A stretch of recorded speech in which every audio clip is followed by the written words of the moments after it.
నిద్ర రావట్లేదా శ్యామ? వచ్చిపోతుందండి. టాబ్లెట్ వేసుకున్నావు కదా, హాయిగా నిద్ర పడుతుంది.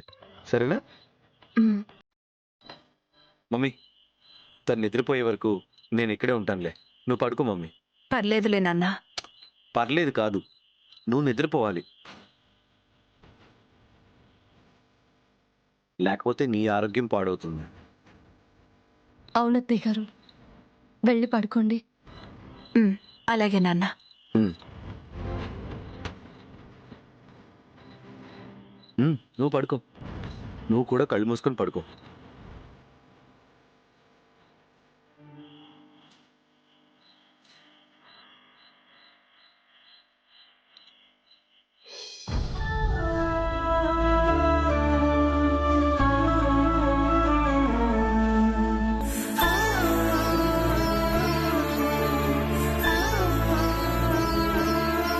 టాబ్లెట్ వేసుకున్నా కూడా పాపం నొప్పి వల్ల సరిగ్గా నిద్ర పట్టట్లేదు అనుకుంటా.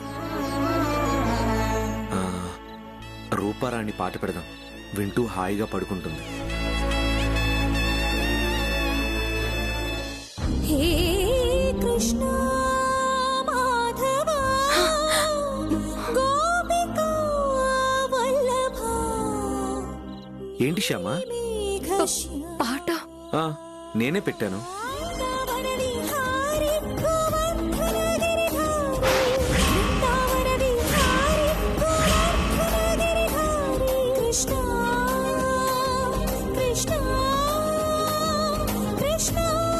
రూపారాణి పాట అంటే నాకెంత ఇష్టమో నీకు అంతే ఇష్టం కదా. ఆ పాట వింటూ హాయిగా నిద్రపోతావని పెట్టాను. శ్యామ, నీకొక విషయం తెలుసా? రూపారాణి హెల్త్ బాగోలేదంట, ఇక ముందు పాటలు పాడలేదంట. అవునా? ఎవరు చెప్పారు? మా ఫ్రెండ్ వాళ్ళ ఇంట్లో ఫంక్షన్ కి రూపారాణి పాట పెట్టిద్దాం అనుకొని నెంబర్ అడిగాడు, ఇచ్చాను. వాళ్ళు గురువమ్మకి ఫోన్ చేశారట. రూపారాణికి హెల్త్ బాగోలేదు, పాడలేదు అని చెప్పారంట. తొందరగా తను కోలుకోవాలి శ్యామ, మళ్ళీ పాడాలి. లేకపోతే అభిమానులందరూ మంచి సింగర్ని మిస్ అయిపోతారు. మిగతా వాళ్ళ సంగతేమో కానీ నా మటుకు నేను చాలా మిస్ అయిపోతాను. మీరేం మిస్ అవ్వరండి, మీరెట్టి పరిస్థితుల్లోనూ మిస్ అవ్వరు. ఆ పాటలు పాడేది నేనే అని మీకు తెలిసిన మరుక్షణం నుంచి మీకెప్పుడు ఏ పాట కావాలంటే ఆ పాట పాడతాను, మిమ్మల్ని సంతోష పెడతాను. ఏంటి అలా చూస్తున్నావు? ఏం లేదండి. కళ్ళు మూసుకొని పాట వింటూ పడుకో, హాయిగా నిద్ర పడుతుంది. అలాగేనండి. మధురలో కృష్ణుడా, పూరి జగన్నాథుడా, మహారాష్ట్ర విఠలుడా, రాజస్థానీ శ్రీనాథుడా, హరే కృష్ణ వే.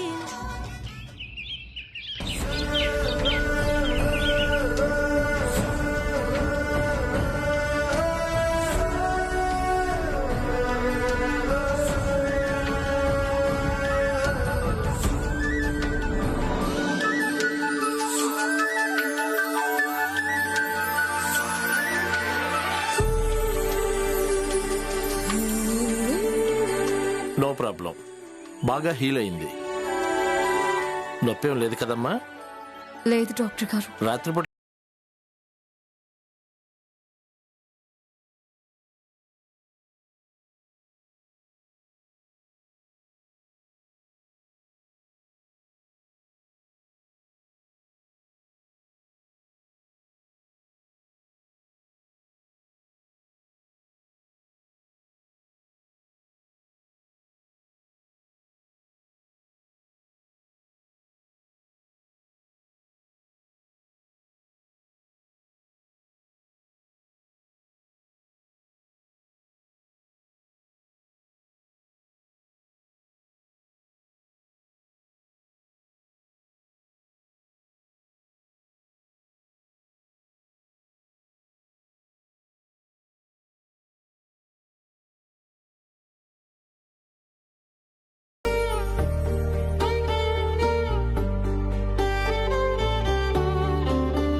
శ్యామ, ఇక నువ్వు రెస్ట్ తీసుకోమ్మా.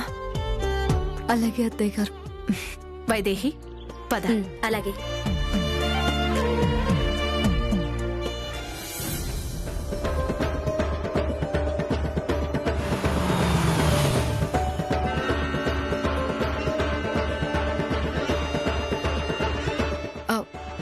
మమ్మీ మమ్మీ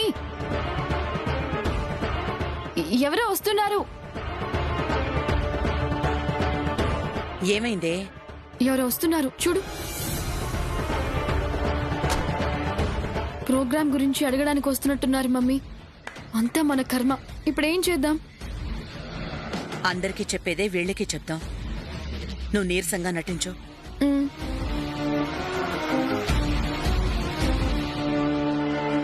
నమస్కారం అండి. నమస్కారం. నా పేరు రాజా అండి. గుప్తా మ్యూజిక్ కంపెనీ మేనేజర్ని. కూర్చోండి.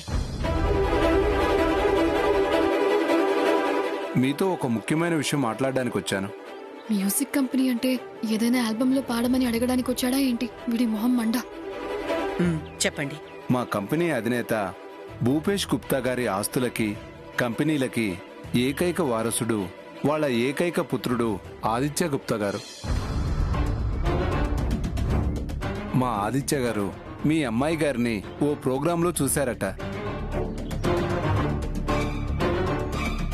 మీ అమ్మాయి గారి పాట మీద, మీ అమ్మాయి గారి మీద ఆయన మనసు పడ్డారు.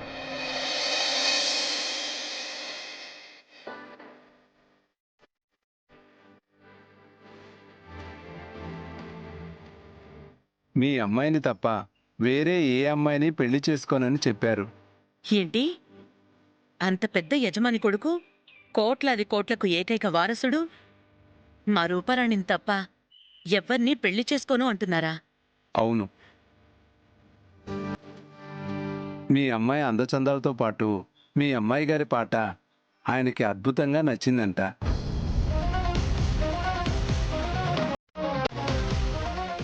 మీకు అభ్యంతరం లేకపోతే వెంటనే ఎంగేజ్మెంట్ చేసుకుందాం అన్నారు.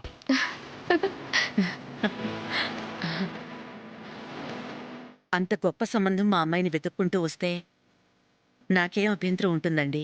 మీ అమ్మాయి గారి అభిప్రాయం కూడా ఒకసారి తెలుసుకుంటే బాగుంటుంది. ఆ,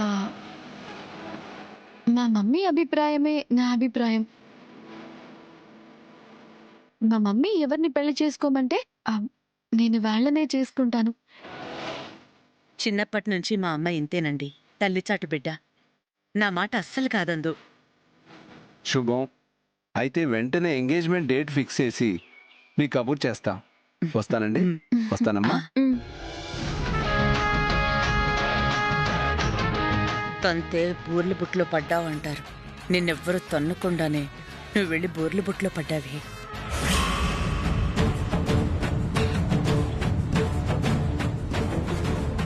ఏమండి, మీతో ఒక ముఖ్యమైన విషయం చెప్పడం మర్చిపోయానండి. ఏంటి? ఈ పెళ్లికి సంబంధించి కట్నం అనేది ఉండదు,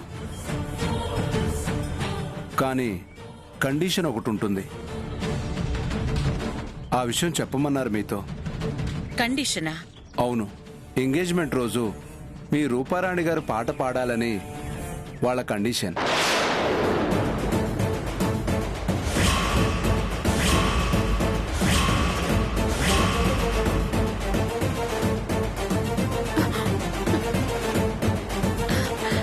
అంటే ఈ ఎంగేజ్మెంట్ రోజు పెళ్లి కూతురు పాట పాడితే బాగుంటుందండి, చాలా బాగుంటుందని వాళ్ళ అభిప్రాయం. మంచి పాట రెడీ చేసుకొని ఎంగేజ్మెంట్కి రెడీగా ఉండండి. వస్తానండి. వస్తానమ్మా.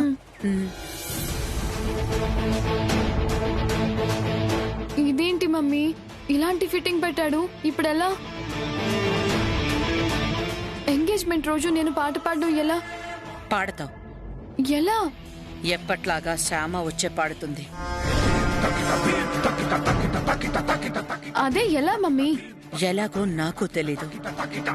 ఎలాగో అలా శ్యామాన్ని రప్పించాలి, పాడించాలి అని మాత్రం తెలుసు. పాడిస్తాను.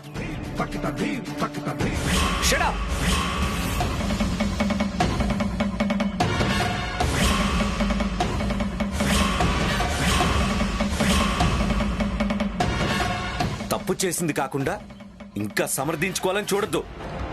ఏంటి అఖిల్ అంత కోపంగా అరుస్తున్నాడు? ఎవరినై ఉంటుంది? అది కాదు సార్. వద్దు, మాట్లాడొద్దు. తప్పు చేసింది కాకుండా ఇంకా సమర్థించుకోవాలని చూడొద్దు. ఏంటి నాన్న, ఏం జరిగింది? మోసం జరిగింది డాడీ. ఈ అకౌంటెంట్ మనల్ని దారుణంగా మోసం చేశాడు. గోడౌన్ ఇన్ఛార్జితో చేతులు కలిపి మార్కెట్కి పంపించాల్సిన స్టాక్ ని కొంత తన ఇంటికి చేర్చుకొని తను అమ్ముకోవడం మొదలుపెట్టాడు. మనకి అనుమానం రాకుండా ఉండడం కోసం దొంగ లెక్కలు రాసి చూపించాడు. ఇతని బిహేవియర్ లో తేడా కనబడి అకౌంట్స్ మొత్తం చెక్ చేసేసరికి ఇన్నాళ్లుగా అతను చేస్తున్న మోసం మొత్తం బయటపడింది. అబద్ధాన్ని, మోసాన్ని నేను సహించినని తెలిసి కూడా ఎంత ధైర్యంగా మనల్ని మోసం చేశాడో చూడండి. తిన్నింటి వాసాలు లెక్క పెడుతూ అన్నం పెట్టిన కంపెనీనే మోసం చేసే ఇలాంటి వాళ్ళని వదిలేయకూడదు. జైల్లో చిప్పకూడు తినిపించాలి. సార్ సార్ సార్, మీ కాళ్ళు పట్టుకుంటాను సార్. ఈ ఒక్కసారి దయచేసి క్షమించండి సార్. పిల్లలు గెలవండి సార్. క్షమించండి సార్. ఈ ఒక్కసారి క్షమించండి సార్. పొరపాటు చేస్తే క్షమించొచ్చు. నీలా అబద్ధాలతో అందర్నీ నమ్మించే వాళ్ళని, నమ్మించి మోసం చేసే వాళ్ళని, నమ్మక ద్రోహం చేసే వాళ్ళని పొరపాటును కూడా క్షమించకూడదు. సెక్యూరిటీ సార్, మెడపట్టి బయటికి కంటే. సార్, ఈ ఒక్కసారికి నన్ను క్షమించండి సార్. సార్, నేను చెప్పేది వినండి సార్. సార్,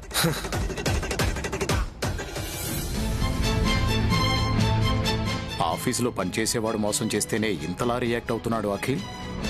రేపు పాట విషయంలో శ్యామ మోసం చేసిందని తెలిస్తే ఎలా రియాక్ట్ అవుతాడో ఏంటో.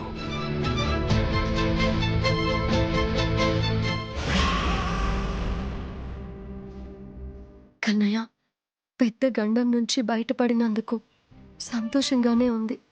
కానీ నా పాట విషయం ఇంకా అఖిల్ బాబుకు తెలియలేదే అని బాధగా కూడా ఉంది. మామయ్య గారు అఖిల్ బాబుకి చెప్పేశారేమో, అఖిల్ బాబు నన్ను క్షమించేశారేమోనని చాలా సంతోషించాను. పాట పాడడం నాకెంత ఇష్టమో, నా పాట అంటే అఖిల్ బాబుకి అంత ఇష్టం. ఇంతకాలం నా పాటని రూపారాణి పాట అనుకుని ఇష్టపడ్డారు. ఇప్పుడు నా పాటని ఇంకా ఇష్టపడతారనుకున్నాను. అంతగా నా పాటని ఇష్టపడే అఖిల్ బాబు ముందు నాకు ఇష్టమైన పాట పాడాలని చాలా ఆశపడ్డాను. కానీ మామయ్య గారు అఖిల్ బాబుకి ఇంకా విషయం చెప్పలేదు. నా ఆశ ఆశగానే మిగిలిపోయింది.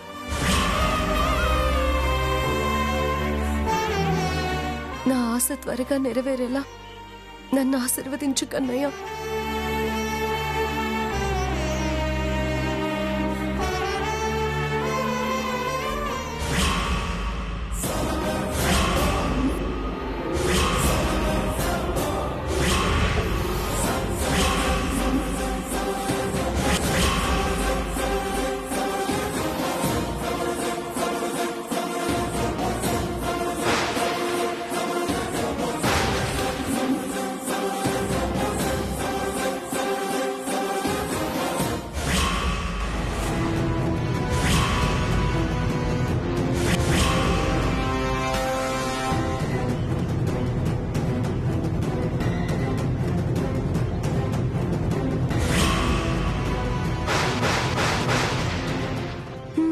ఏంటి అంత భక్తి శ్రద్ధలతో కన్నయ్యని కోరుకుంటున్నావు?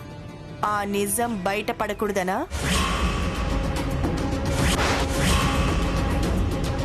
ఏ నిజం? ఏ నిజమో నీకు తెలీదా? నీ విషయంలో అలా బయటపడాల్సిన నిజాలు చాలా ఉన్నాయా?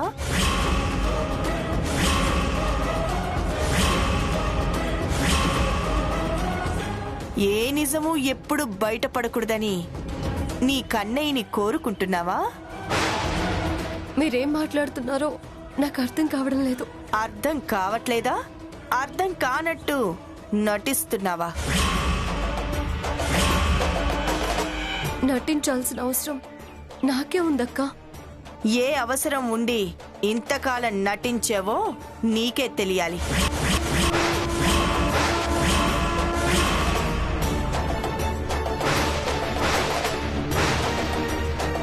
నీకు సంబంధించిన ఆ ముఖ్యమైన విషయం మావయ్య గారు నాకు చెప్పారు.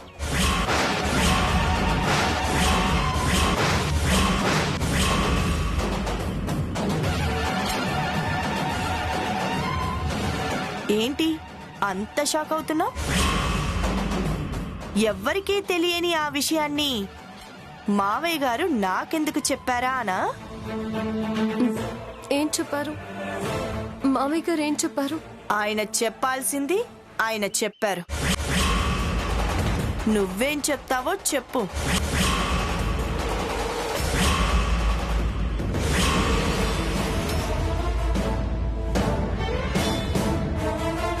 చెప్పు, నువ్వేం చెప్తావో చెప్పు.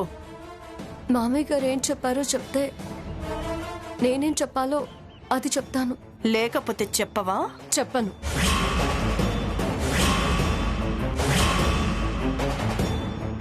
ఎంత ధైర్యమే నీకు? ఏం చూసుకున్నంత ధైర్యం? కన్నయ్యని చూసుకొని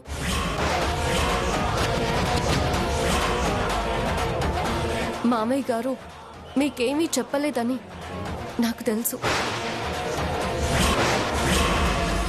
నా దగ్గర నుంచి మీరేదో తెలుసుకోవడం కోసమే మామయ్య గారి పేరు అడ్డం పెట్టుకుంటున్నారని కూడా నాకు తెలుసు.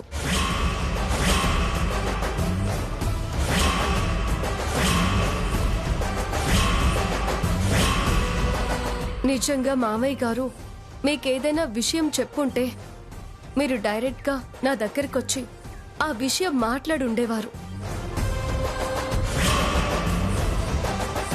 అది మాట్లాడకుండా నా చేత ఏదో చెప్పించడం కోసం ఇలా డొంక తిరుగుడుగా మాట్లాడుండేదానివి కాదు. అప్పుడే అర్థమైంది మామయ్య గారు మీకేమీ చెప్పలేదు అని. తెలివిగల దానివే. కన్నయ్యని నమ్ముకుంటే కష్టకాలంలో కావలసిన తెలివితేటల్ని ఆ కన్నయ్యే ఇస్తాడు. కానీ ఒక్క విషయం మాత్రం నిజమక్క. నిజమేదైనా ఏదో ఒక రోజు బయటపడి తీరుతుంది. అప్పటి వరకు వెయిట్ చేయాలి తప్ప ఇలాంటి ప్రయత్నాలు చేయడం వేస్ట్.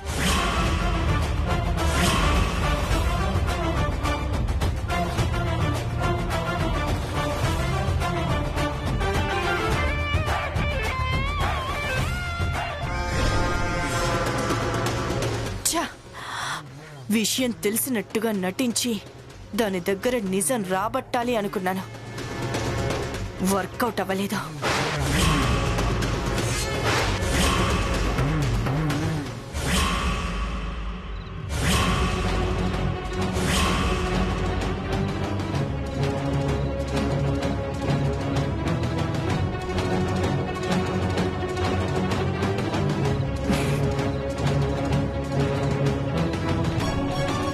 ఏంటి నాన్న అలా ఉన్నావు? ఏం లేదు మమ్మీ. ఏం లేదు అనటంలోనే ఏదో ఉందని అర్థమవుతుంది నాన్న. ఏం జరిగిందో చెప్పు. ఇవాళ ఆఫీస్లో చిన్న ఇష్యూ జరిగింది మమ్మీ. ఏం జరిగింది? గొడవ ఇన్ఛార్జితో చేతులు కలిపి మార్కెట్కి పంపించాల్సిన స్టాక్ ని కొంత తన ఇంటికి చేర్చుకొని తను అమ్ముకోవడం మొదలు పెట్టాడు. అబద్ధాన్ని మోసాన్ని నేను సహించినని తెలిసి కూడా ఎంత ధైర్యంగా మనల్ని మోసం చేశాడో చూడండి. అది జరిగింది మమ్మీ. మన స్టాఫ్ ని మనం అంత బాగా చూసుకుంటున్నప్పుడు వాళ్ళు మనల్ని ఎలా మోసం చేయగలుగుతున్నారో అర్థం కావట్లేదు మమ్మీ. వాళ్ళని నమ్మి పని అప్పగించినప్పుడు ఇంత నమ్మక ద్రోహం ఎలా చేస్తారో అర్థం కావట్లేదు. ఆఫీస్లో జరిగిన ఆ ఇన్సిడెంట్ని మర్చిపోలేకపోతున్నాను. పదే పదే అదే గుర్తొచ్చి మనసుకి చికాకు కలుగుతుంది. ఆఫీస్ విషయాలు అక్కడే వదిలేసి వస్తే ఇంటి దగ్గర హ్యాపీగా ఉంటావు. ఇంటి విషయాలు ఇక్కడే వదిలేసి వెళ్తే ఆఫీస్లో హ్యాపీగా వర్క్ చేసుకుంటావు. అర్థమైందా?